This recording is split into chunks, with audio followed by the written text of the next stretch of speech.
Assalamualaikum warahmatullahi wabarakatuh. Sebelumnya, perkenalkan nama saya Liza Febrianti. Saya dari Universitas Riau, Fakultas Keguruan dan Ilmu Pendidikan, jurusan Ilmu Pendidikan, program studi PGSD. Jadi video ini dibuat untuk memenuhi tugas mata kuliah, yaitu ilmu lingkungan dan mitigasi bencana atau disebut dengan ILMB, dosen pengampu Pak Muhammad Al-Busari MPD. Oke, sesuai dengan judul, jadi di video ini saya ingin membahas atau mengobservasi lingkungan, yaitu hutan hujan tropis. Sebelum lanjut ke lokasi penelitian atau lokasi observasi, sebelumnya saya ingin menjelaskan dahulu apa itu observasi lingkungan dan hutan hujan tropis. Jadi yang pertama yaitu observasi adalah metode pengumpulan data melalui pengamatan langsung atau peninjauan secara cermat dan langsung di lokasi penelitian yang bertujuan untuk memberikan informasi kepada pihak lain dalam bentuk laporan tertulis, gambar maupun video. Selanjutnya yaitu lingkungan. Lingkungan adalah kombinasi antara kondisi fisik yang mencakup keadaan sumber daya alam berupa tanah, air, energi surya, flora dan fauna, dan juga manusia. Jadi observasi lingkungan adalah melakukan pengamatan atau penelitian terhadap lingkungan sekitar. Selanjutnya yaitu hutan hujan tropis. Hutan hujan tropis adalah hutan beriklim tropis, basah dan lembab yang sering ditemukan di wilayah sekitar garis khatulistiwa. Karena Indonesia terletak di dekat garis khatulistiwa sehingga banyak ditemukan hutan hujan tropis. Oke, mungkin itu saja penjelasan singkat dari saya. Langsung saja kita ke lokasi penelitian. Oke teman-teman, rekan-rekan semuanya, jadi saya sudah sampai di hutan. Jadi di belakang saya ini hutan. Ini termasuk hutan hujan tropis, di mana banyak sekali pohon-pohon, flora dan fauna yang tumbuh di dalamnya. Oke, kita mulai saja penjelasan dari saya.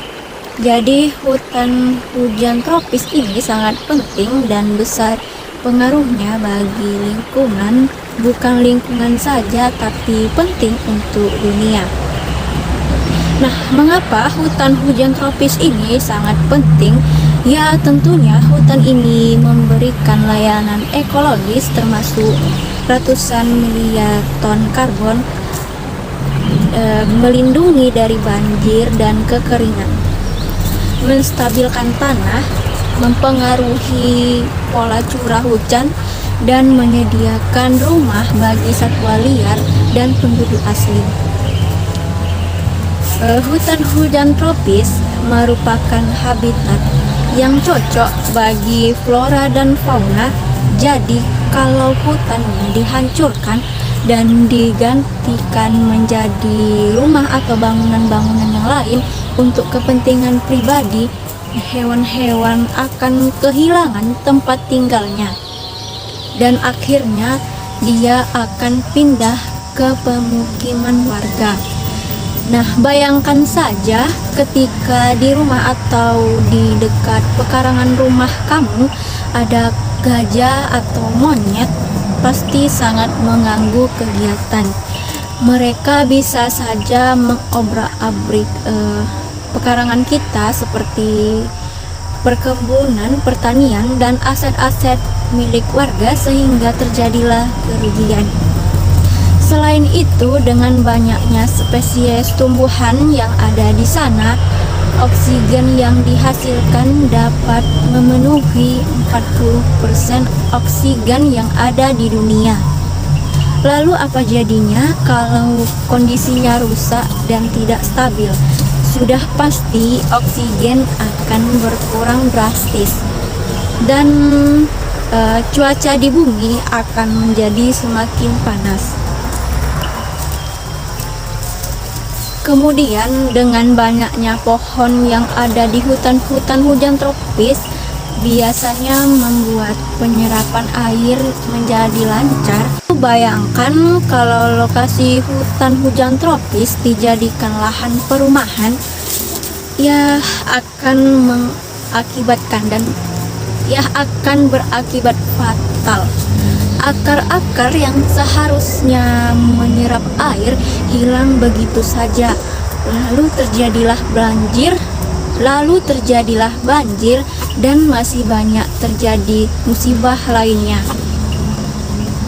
Lalu harta kamu, barang-barang berharga kamu, orang-orang yang kamu sayangi tertimpa tanah atau hanyut di bawah arus. Miris sekali, bukan? Mungkin kamu masih bisa menyangkal dan tidak berdampak langsung terhadap kamu, tapi bagaimana dengan suku yang masih tinggal di sana? Hutan hujan tropis menjadi sumber kehidupan mereka. Dan tidak hanya itu, hasil-hasil berupa kayu, madu, getah, dan lain sebagainya dapat dijadikan nilai ekonomis. Tentu selama pemanfaatannya harus melakukan penghitungan terlebih dahulu, bukan sembarang tebang sampai habis. Oke, selanjutnya hewan yang ada di dalam hutan juga bermanfaat bagi pengobatan, bukan hanya hewan tetapi juga tumbuhan. Bahan pengobatan ada seperempat yang alami berasal dari hutan hujan tropis. Di samping itu, hutan hujan tropis sering dijadikan tempat wisata dan lokasi penelitian. Dari segi akademik, para ahli juga sering melakukan penelitian di hutan hujan tropis demi mengeksplor flora maupun fauna yang ada di sana. Nah, bagaimana? Meskipun terkesan sepele, tapi ternyata fungsi hujan tropis ini begitu luas untuk lingkungan kita. Untuk itu, marilah kita menjaga lingkungan dengan cara-cara yang bisa, dimulai dengan cara-cara yang lebih kecil. Menjaga lingkungan atau melestarikan lingkungan seperti hutan hujan tropis ada beberapa cara. Yang pertama yaitu melakukan reboisasi. Reboisasi adalah salah satu alternatif untuk melestarikan hutan. Reboisasi itu sendiri adalah menumbuhkan kembali hutan-hutan yang sudah rusak dan merupakan cara yang sudah bisa mencegah hutan yang sudah gundul dan tidak layak lagi untuk ditempatkan oleh makhluk hidup, sehingga hutan-hutan akan tetap terjaga kegunaannya dan tetap bisa digunakan oleh manusia dalam ruang publik kehidupan. Selanjutnya yaitu menerapkan sistem tebang pilih. Seperti yang sudah dijelaskan bahwasanya salah satu manfaat hutan bagi manusia adalah sumber ekonomi, yakni dari pohon-pohon hutan tersebut. Namun meskipun begitu, banyak manusia yang sembarangan menebang demi faktor ekonomi mereka, sehingga tidak adanya sistem tebang pilih. Dengan adanya sistem tebang pilih ini akan dapat mengurangi dampak penebangan hutan secara liar dalam jumlah besar-besaran. Yang ketiga yaitu menerapkan sistem tebang tanam. Sistem ini sangatlah berguna bagi kelestarian hutan yang harus dijalankan. Sistem penebangan hutan yang kemudian diganti dengan menanam hutan yang telah ditebang agar hutan tetap terjaga keberadaannya. Seperti halnya sebuah tanggung jawab di mana setelah dilakukannya penebangan hutan ditanamnya lagi pohon-pohon. Selanjutnya yaitu melakukan penebangan secara konservatif. Penebangan secara konservatif adalah melakukan penebangan dengan cara menebang pohon yang sudah tidak berproduktif lagi di hutan tersebut sehingga tidak terjadinya kesalahan penebangan di mana-mana. Menebang pohon yang sudah tidak berproduktif lagi juga akan memberikan lahan untuk menanam kembali pohon-pohon. Selanjutnya yaitu memberikan sanksi bagi para penebang yang melakukan penebangan sembarangan. Memberikan sanksi di sini dengan maksud agar penebang yang melakukan penebangan yang secara sembarangan jerat terhadap atas apa yang dilakukannya. Selain masyarakat yang harus menjaga kelestarian hutan, pemerintah juga harus ikut terlibat dalam pelestarian hutan. Pemerintah harus ikut turun tangan dalam pelestarian hutan. Sebaiknya pemerintah juga memberikan sanksi yang berat bagi para pelakunya yang bisa membuat mereka jera dan tidak melakukan kesalahan mereka lagi. Selanjutnya yaitu tidak membuang sampah sembarangan di hutan. Contoh kecil dan nyata yang seringkali manusia lakukan adalah dengan tanpa atau dengan sengaja membuang sampah sembarangan di hutan. Bahkan puntung rokok pun dibuang sembarangan. Hal ini sangat rawan terjadi sehingga terjadinya bencana yang tidak diinginkan oleh bangsa Indonesia. Seperti yang sering terjadi di Indonesia ini, seperti kebakaran hutan karena adanya pembuangan puntung rokok tersebut dan mengakibatkan munculnya kabut asap yang dapat mengganggu aktivitas sehari-hari. Selanjutnya yaitu melindungi dan menjaga habitat yang ada di hutan. Keberadaan makhluk hidup yang di hutan sangat dipentingkan dan perlu juga dilindungi karena keberadaan makhluk hidup ini perlu dijaga agar tidak mengalami kepunahan yang disebabkan oleh kebakaran hutan maupun penebangan hutan yang dilakukan oleh sembarangan yang telah banyak dilakukan oleh manusia demi kepentingan pribadi mereka. Selanjutnya yaitu tidak mencoret-coret pohon yang ada di hutan.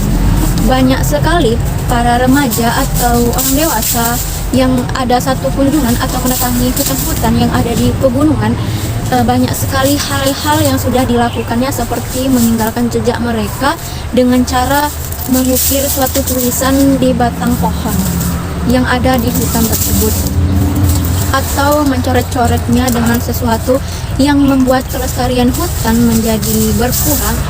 Hal ini sangat perlu untuk dicegah agar pohon-pohon tersebut menjadi terjaga dan bersih. Yang selanjutnya kesembilan yaitu mengurangi penggunaan kertas berlebih.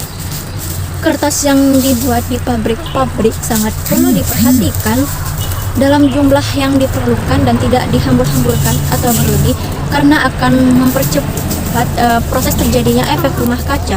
Dengan menekan produksi penggunaan kertas yang berasal dari pepohonan hutan akan menjadi tetap terjaga kelestariannya dan menekan pula proses penebangan hutan secara berlebih. Yang ke-10 yaitu mengidentifikasi dan mencegah terjadinya kebakaran hutan.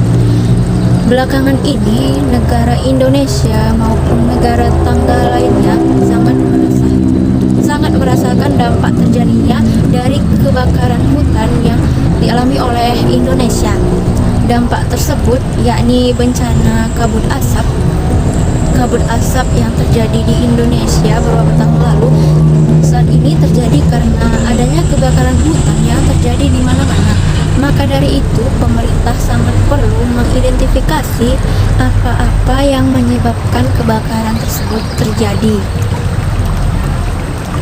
Selanjutnya yaitu yang terakhir, melakukan seminar pelestarian hutan. Dengan melakukan seminar untuk menjaga pelestarian hutan, diharapkan bagi masyarakat betapa pentingnya bagi masyarakat untuk menjaga kelestarian hutan.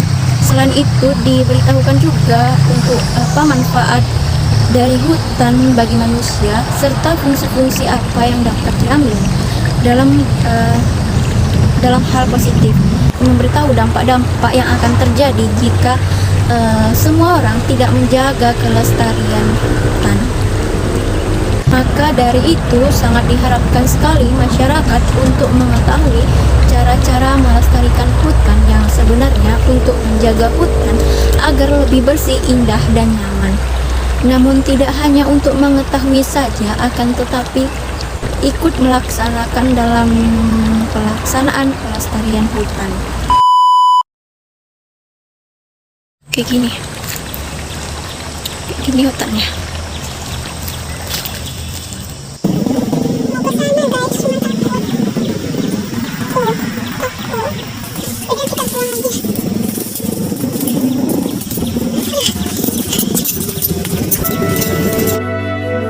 Mungkin seperti itu saja video dari saya. Semoga dengan video ini rekan-rekan sekalian bisa memahami akan pentingnya menjaga lingkungan dan paham akan menjaga kelestarian hutan.